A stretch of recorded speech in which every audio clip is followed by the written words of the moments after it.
Smith Woods is a unique tract of old-growth forest. Back in the Revolutionary War days, they paid the soldiers and people who fought for the army in 640-acre tracts of land.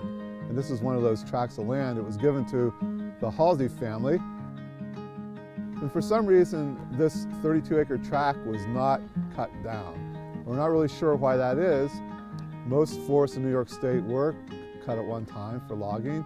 Only about 0.3% of the forests remain that are old growth. In other words, the way they were whenever the colonists came here. This tract is unique because it was not cut and it's very accessible. It's right along the major road between Ithaca and Trumansburg, and it's flat, and there's no reason why it couldn't be excellent farmland, although it wasn't cut. And so because of that, a lot of the trees here grow to really large heights and really large size. And that's what's very unique about this forest.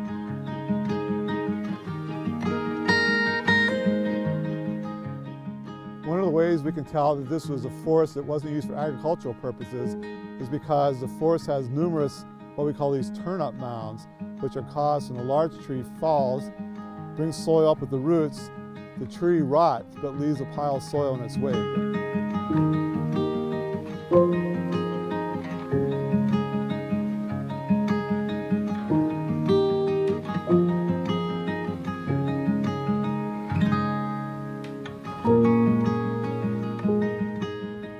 There are a large grove of yellow poplar trees about this size in a circle in this area right here. We know that yellow poplar, they only grow where there's light.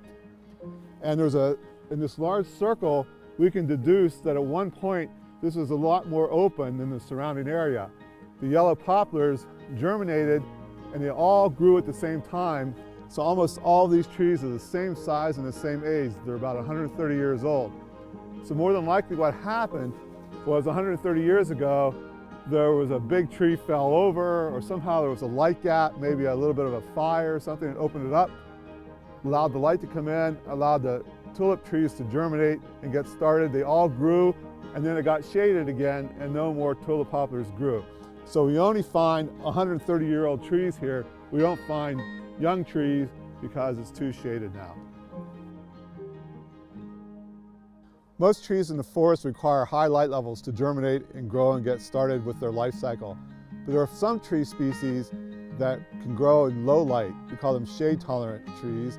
Some examples of those are hemlock, beech, and maple.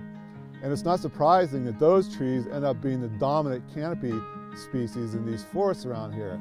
We have here on my left an example of a beech tree, and it's a small young tree, which meant it grew in the shade when it was young. And to my right, I have a sugar maple, and it also is a small tree, and it grew when it was young in the shade. There are very few other species that are small in this forest. Most of the larger trees would have started when there was light and grew to a large size. These trees, the beeches and maples, grow in the shade. They will eventually dominate because they're the only species that can get the young ones, the saplings, up and growing in these low light conditions.